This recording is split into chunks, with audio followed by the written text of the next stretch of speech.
Alright, so welcome back guys, or welcome if this is your first time here. I'm Vision here with Blind Entertainment, bringing you guys another video. Today I'm going to be doing my review for Power Rangers Beast Morphers episodes 1 and 2. So Power Rangers Beast Morphers is something you're interested in. Don't forget to hit the subscribe button down below and hit that bell icon. That way you don't miss more Power Rangers content from me in the future. I did plan to do every episode singular, but I'm gotten behind, so I'm just going to double up and do episode 1 and 2 together, and episodes 3 and 4 together. But if you're interested in Power Rangers, definitely hit the subscribe button, like I said, that way, and hit that bell icon. That way you don't miss more Power Rangers content from me in the future. Now let's begin. Now let's start off with our 3 new Rangers. Now I really like how they started with 3 Rangers as opposed to 5.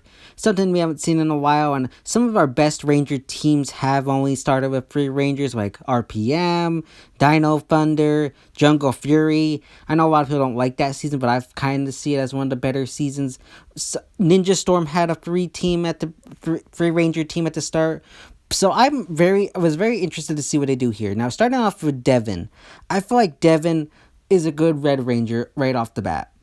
I like his he wasn't trained and then you got the whole thing with him and Blaze, and that was a very interesting rivalry. It reminded me back to Jungle Fury and how Jared and Casey had that little rivalry.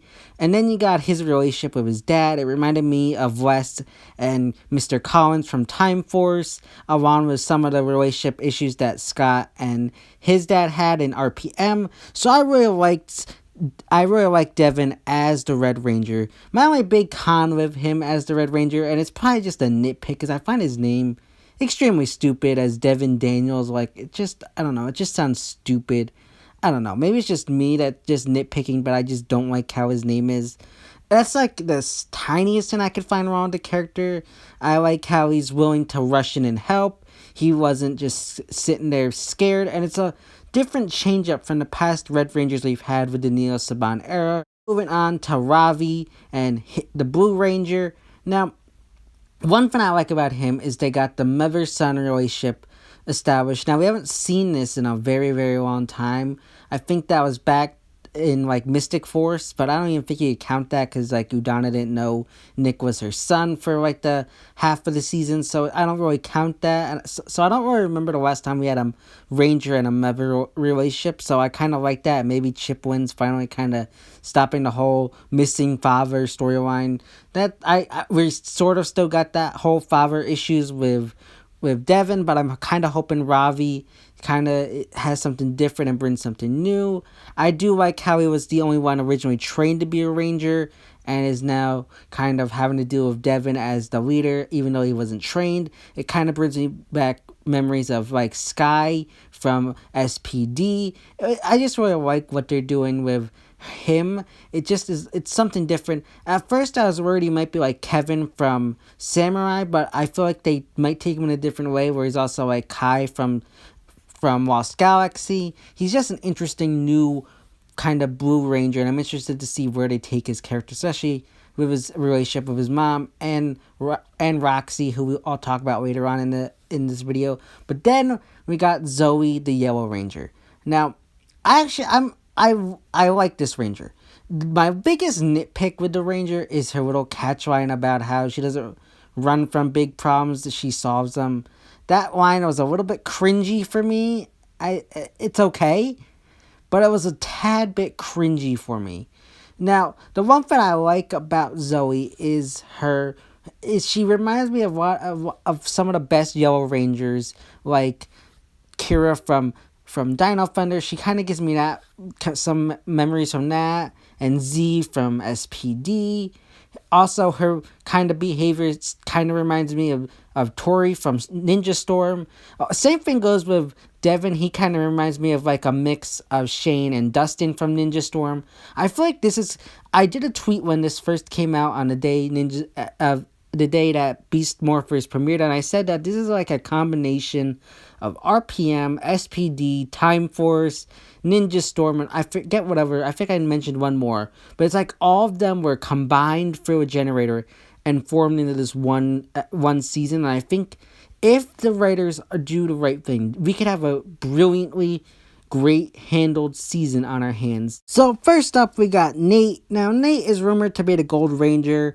Now I really like his character. He kind of reminds me of Cam from Ninja Storm. He's like the tech guy. Now I am very curious to see where they take him, especially with the kind of backstory we got regarding his family. Right now, he's just kind of the tech guy. He is a very cool character. They do give him stuff to work with, and the actor does have good charisma. We got Commander Shaw. Now, she's a character that I'm kind of nervous about. I feel like she could be just a throwaway character like Mentor G and not do much in a mentor role. I do hope they give her stuff to work with. Her relationship with Ravi could be something that they actually do and give something good work on and do some good character building between the two. But I'm just nervous that she might just be a side character in this show. But then we got Ben and Betty. Now, I was really nervous about these two characters because I thought they were going to be like the comic relief, like Victor and Monty. But they were amazingly done well. They actually get into the middle of fights and actually save Devin at one point in episode 2. These characters are Victor and Monty done correctly. And I really like them. Just hope they stick the way they are. In my opinion, they're kind of like Boom from SPD.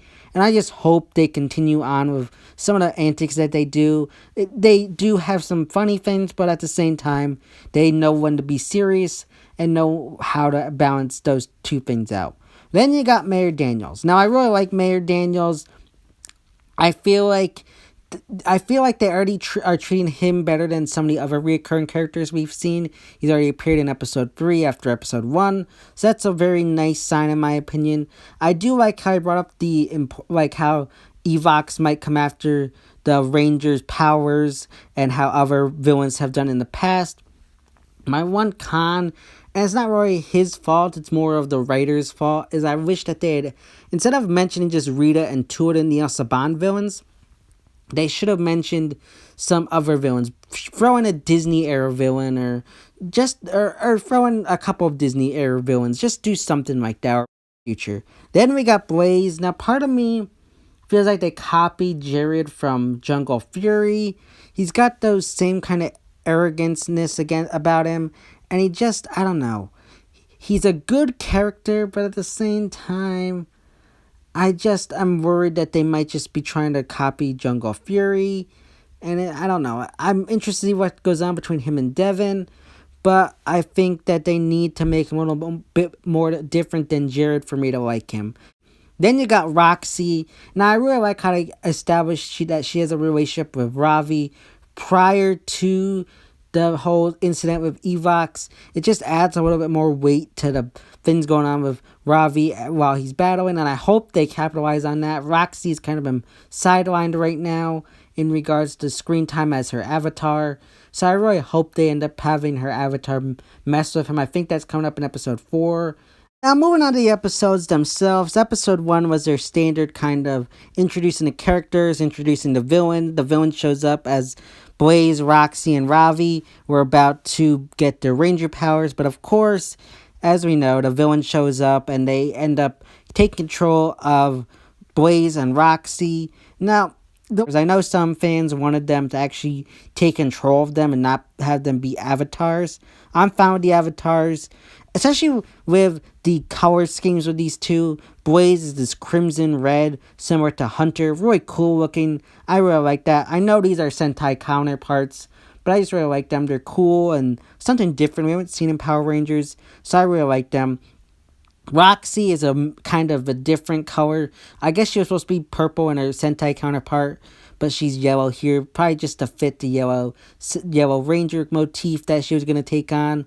Hers is a little bit more sillier than Blaze, but I'm okay with it. It's nothing like I hate, but it's just a little bit more sillier.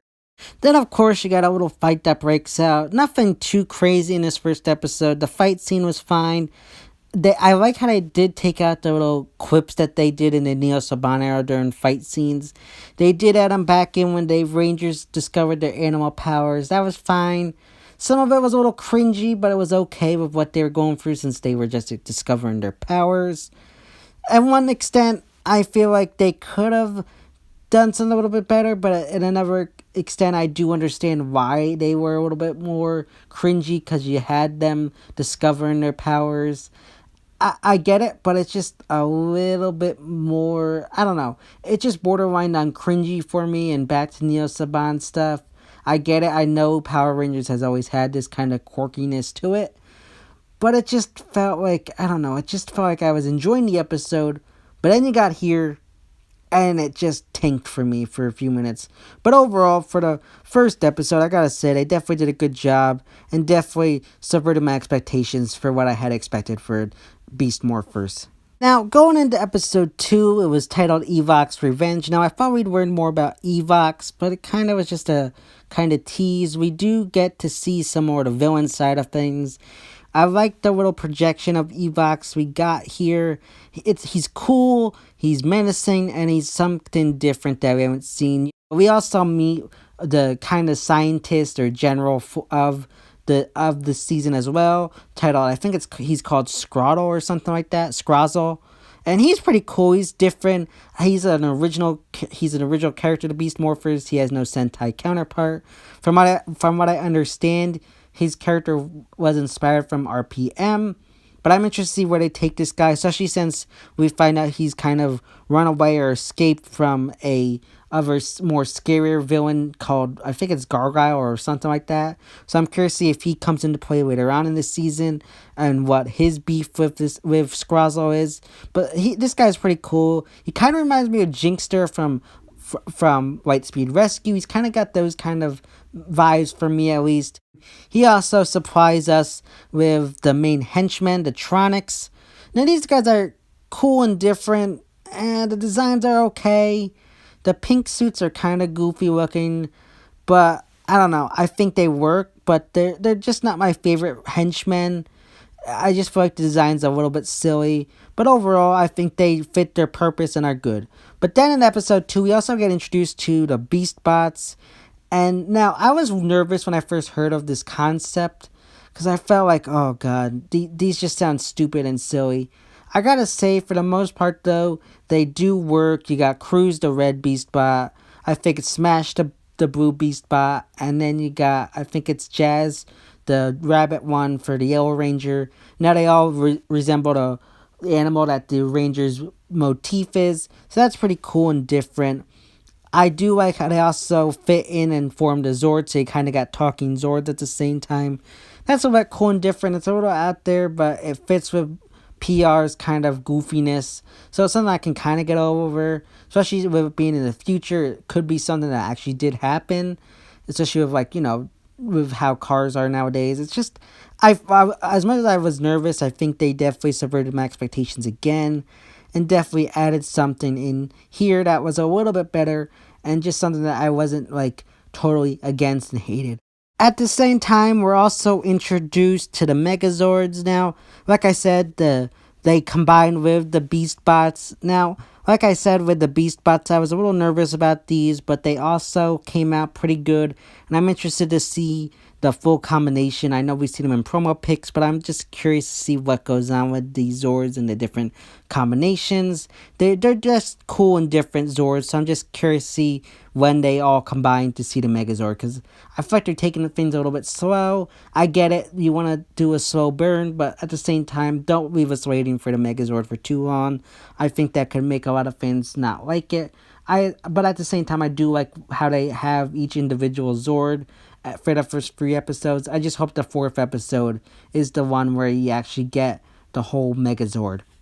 So yeah, guys, those are my thoughts and opinions regarding Power Rangers Beast Morphers episode 1 and 2. As always, if you like this video, don't forget to give it a big thumbs up and share. And don't forget to subscribe down below and hit that bell icon. That way you don't miss some more Power Rangers content from me in the future. This has been Vision here with Blind Entertainment, and I'll see you next time.